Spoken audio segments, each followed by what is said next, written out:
Graça e paz a todos. O motivo da cegueira. Sim, estou aqui, nesse lugar bonito para gravar mais uma das minhas reflexões com o título O motivo da cegueira. Sim, existe uma cegueira. E essa cegueira não é à toa, ela tem um motivo. E nós encontramos isso claramente nas Escrituras. O apóstolo Paulo, quando escreve a segunda carta aos Coríntios, no capítulo 4, versículo 3 e 4, assim: se as boas novas que anunciamos estão encobertas atrás de um véu, é apenas para aqueles que estão perecendo. O Deus deste mundo cegou a mente dos que não creem para que não consigam ver a luz das boas novas, não entendendo essa mensagem a respeito da glória de Cristo, que é a imagem de Deus. É muito importante entender que véu é esse que Paulo menciona. Anteriormente, no capítulo 3, nós falamos sobre isso. Ele fala a respeito de um véu que Moisés usava quando foi entregue a lei. Aquela lei, a famosa letra que mata, não por causa da lei, porque ela é santa, mas por causa do pecado humano. E ele diz que por causa da glória, Moisés até usava um véu. E aí ele usa esse véu como se fosse uma alegoria para dizer que os judeus, ainda hoje, quando leem as Escrituras, eles não conseguem compreender e entender, nem mesmo a lição revelada, as glórias, ou lhe é revelada, a eles lhes é revelada aos judeus a glória de Cristo. Por isso muitos rejeitaram a glória de Cristo. E ainda hoje a gente fica, às vezes, estupefatos, admirados.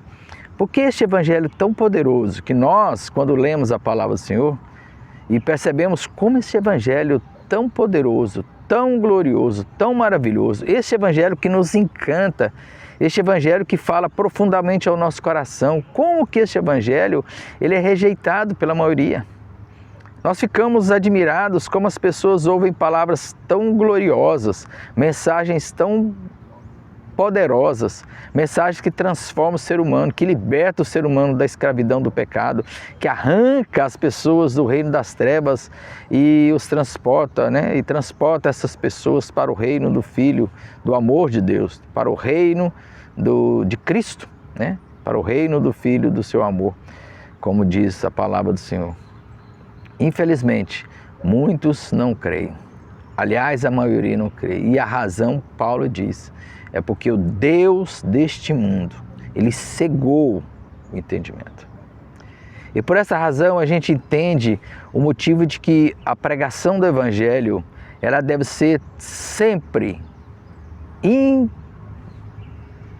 todas as circunstâncias, a pregação não pode ser feita sem a oração, sem ser acompanhada pela intercessão.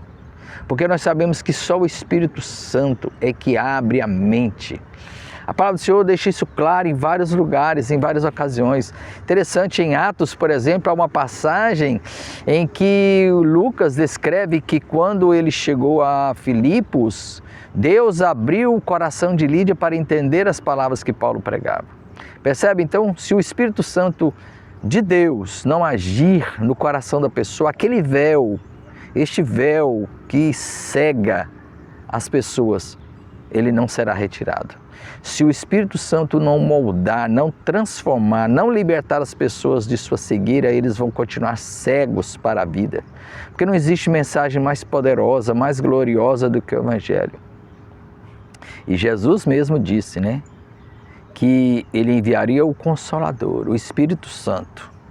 E ele diz com todas as palavras que o Espírito Santo, este Consolador, ele é que convencerá o homem do pecado, da justiça e do juízo. Por essa razão, nós percebemos que a obra do Senhor, ela é espiritual.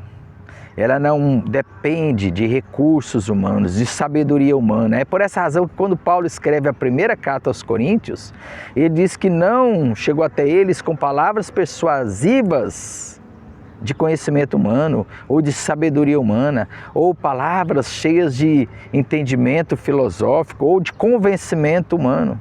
Não, o ser humano ele precisa ser convencido pela verdade do Evangelho. É o Evangelho que transforma. E este Evangelho ele tem o poder de libertar as pessoas. É interessante que quando Paulo ele escreve com sinceridade. Ele não está aqui sendo moldado, ele não está aqui sendo orientado por nenhuma ideologia. Ele está mostrando a realidade, que este mundo está cego. Que o Deus deste século cegou o entendimento dos incrédulos, cegou o entendimento daqueles que não creem, e o véu ainda está colocado sobre os olhos de muito, não sobre os olhos da carne, mas sobre os olhos espirituais. Por isso, quando ele ora aos Efésios, isso é interessante também, que lá na carta aos Efésios, no capítulo 1 ainda, ao final do capítulo 1, ele diz que ora para que lhe seja revelada aí a grandeza do poder, seja revelada o Espírito, revelado realmente assim, tudo aquilo que realmente está nas Escrituras, ou seja, a sabedoria de Deus, a verdade. Ou seja, ele está dizendo que ele ora aos Efésios, ele diz, eu oro para que Deus abra o coração de vocês, o coração espiritual, para que vocês compreendam o poder, a grandeza do poder de Deus que ressuscitou a Jesus Cristo. Gente, é o poder que ressuscitou a Jesus Cristo que vai ressuscitar, que vai fazer nos nascer de novo. Então, se nós não nos apegarmos às orações, à oração, a orar por aqueles que não creem, essas pessoas jamais irão crer. Não irão crer apenas pelo convencimento do ser humano, né? O ser humano, ele precisa ser convencido pelo poder do Espírito Santo. Ele precisa que o Espírito Santo venha e transforme, que o Espírito Santo venha e arranque o véu. E aí a cegueira é curada. Que Deus arranque a cegueira do seu coração, em nome de Jesus.